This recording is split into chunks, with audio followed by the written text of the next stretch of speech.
He thought he was just kicking out a janitor. What he didn't know was that he was exposing himself to a federal investigation. This shocking story will change how you see people forever.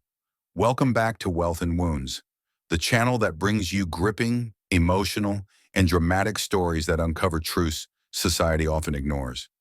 If you believe in justice, equality, and resilience, make sure to hit that like button, share this video, and subscribe so you never miss another powerful story. The first bell had just rung at Franklin Heights High School, and students were rushing to class. In the middle of the bustling hallway stood Mr. Daniel Carter, a quiet black man in his late 40s, wearing a faded gray custodial uniform. He carried a mop bucket in one hand and a large ring of keys on his hip. Daniel wasn't new to these halls. For the last 2 years, he had worked the night shift, cleaning up after students had gone home. No one ever really noticed him, just the custodian who mopped the floors. But today was different. As he leaned down to fix a broken tile near the school entrance, a voice barked from behind him. "Hey, what are you doing here?" Daniel turned and saw Officer Bradley Knox, the school's newly hired security guard. Knox was a tall white man in his late 30s, with a clean-shaven head and a habit of flexing his authority at every chance.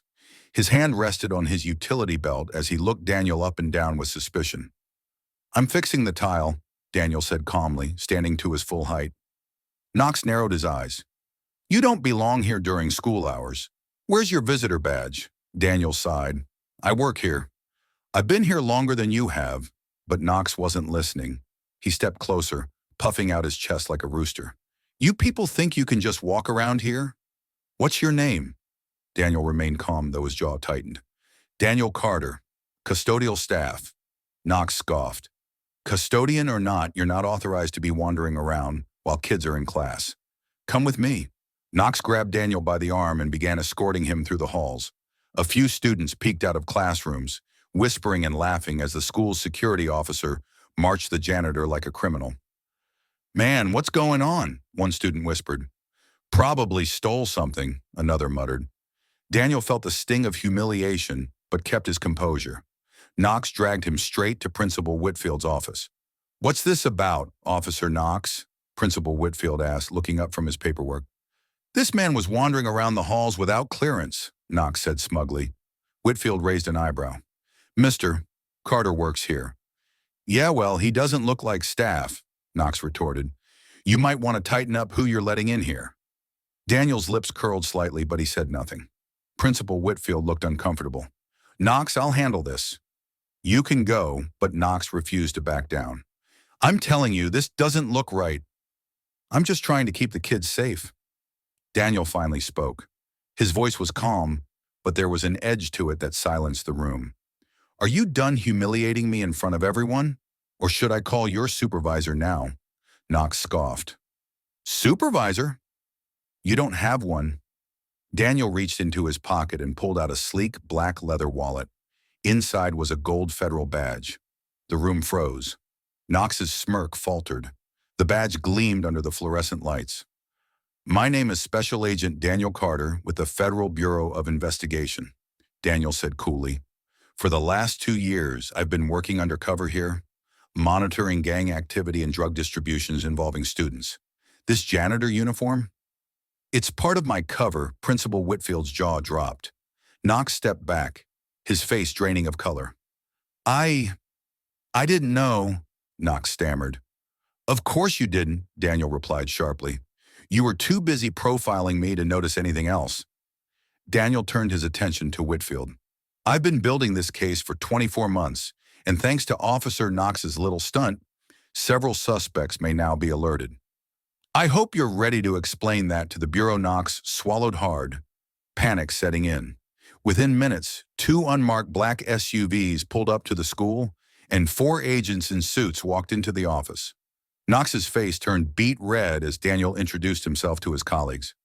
"Gentlemen, this is Officer Knox," Daniel said dryly. "He just compromised an active investigation." The agents exchanged looks of disappointment before one of them muttered, "This is going straight to your department head." Knox tried to speak. "I was just doing my job." "No," Daniel interrupted. "You were doing your ego's job. And now a year's worth of surveillance might be at risk because you decided I didn't look right. Whitfield buried his face in his hands. Daniel, I had no idea. Daniel gave a faint smile. That's the point of undercover work, Principal. No one knows, but I do expect my team to be treated with respect, no matter what they look like or what uniform they wear. By the end of the day, Knox was escorted out of the building, not in cuffs, but in shame. Parents and teachers murmured about the incident, while students stared in awe at the quiet janitor who turned out to be a federal agent. The next morning, Daniel walked the halls as usual, mop bucket in hand. But this time, students stepped aside respectfully. Teachers greeted him warmly. And Knox? He was placed on administrative leave pending investigation. As Daniel entered a classroom to fix a broken chair, a young student whispered, "Mr. Carter, are you really an FBI agent?" Daniel smiled gently. "Sometimes the people you underestimate are the ones protecting you the most." Later that evening, Daniel sat in his unmarked car outside the school. He scrolled through encrypted messages on his phone. A new message flashed on screen. "We know who you are. Watch your back." Daniel's smile faded. He looked in the rearview mirror, spotting a black sedan idling a few cars back. His cover may have been blown, and someone dangerous was watching. The night air was heavy as Agent Daniel Carter watched the black sedan in his rearview mirror. It hadn't moved in 10 minutes, but Daniel knew better than to assume. He grabbed his phone and typed out a quick coded message. "Cover possibly blown. Request backup." But before hitting send, the sedan's headlights flickered twice and then turned off completely. A chill ran through him. Whoever they were, they weren't amateurs. Daniel quietly started his car and pulled out of the lot, pretending to ignore the vehicle. As he merged onto the highway, the sedan followed, keeping a steady 3-car distance. As he drove, Daniel's mind flashed back to the day Knox dragged him through the school like a criminal. That moment of humiliation wasn't just personal. It was professional. His cover, carefully built over 2 years, was now fragile. The gangs he'd been monitoring were smart, ruthless, and well-connected. If word had reached them about the janitor, his life and this entire operation were in danger. Daniel clenched the steering wheel. He had one job: protect the kids of Franklin Heights High from being recruited into the city's most violent gang. That mission now felt like a ticking bomb. He took a sharp exit and drove through a maze of side streets, trying to lose his tail. But the sedan stayed with him, its headlights off now. Suddenly, another car appeared from a side street, blocking his path. Daniel slammed on the brakes. The sedan behind him sped up, cutting him off. He was boxed in. Daniel reached for the Glock under his jacket, his instincts kicking in. 2 men stepped out of the cars, both masked, both carrying weapons. "Get out!" one of them barked. Daniel cracked the driver's side window slightly. "You don't want to do this," he said calmly. The man smirked. "We know who you are, Agent Carter." That's when Daniel realized Knox's stunt hadn't just embarrassed him, it had outed him. The first man smashed Daniel's window with a crowbar. In an instant, Daniel ducked, shoved the door open, and fired a single shot into the ground, startling the attackers just enough to dive behind his car. Bullets ripped through his windshield as he rolled across the pavement, taking cover behind the rear tire. A gunfight broke out in the dark alleyway, the sounds of gunfire echoing like thunder. Daniel moved like a ghost, his training evident. Within seconds, one man was down, and the other scrambled back into his car, speeding off into the night. Daniel's heart pounded. This wasn't just a scare tactic. This was an assassination attempt. Daniel drove straight to a safe house 2 miles away. Inside, a trusted contact named Maya Torres, a fellow FBI agent, met him with concern written all over her face. "They're moving faster than we thought," she said, patching a scrape on his arm. "If they know who you are, it's not safe for you to go back to that school." Daniel shook his head. "No, that's exactly what they want me to do. Disappear. If I vanish, every student I was trying to protect becomes a target. I'm not leaving those kids." Maya's expression darkened. "Then you'll need to flush out whoever leaked your identity. Could be Knox, could be someone higher." Daniel exhaled slowly. This wasn't just about gang members anymore. There was a mole inside law enforcement. The next day, Daniel showed up at school like nothing had happened. The kids whispered about him, teachers nodded respectfully, and Knox's absence was noted. But Daniel's eyes were sharp, scanning faces. He had to act normal, but his instincts told him someone here was feeding information to dangerous people. At lunchtime, he overheard Principal Whitfield on a hushed phone call. "No, no, he doesn't suspect anything." "Yes, I'll keep him busy, but you need to make this happen soon." Daniel's heart skipped a beat. He quietly slipped away. If Whitfield was involved, this case was bigger than he imagined. That evening, Daniel received another message. "We warned you.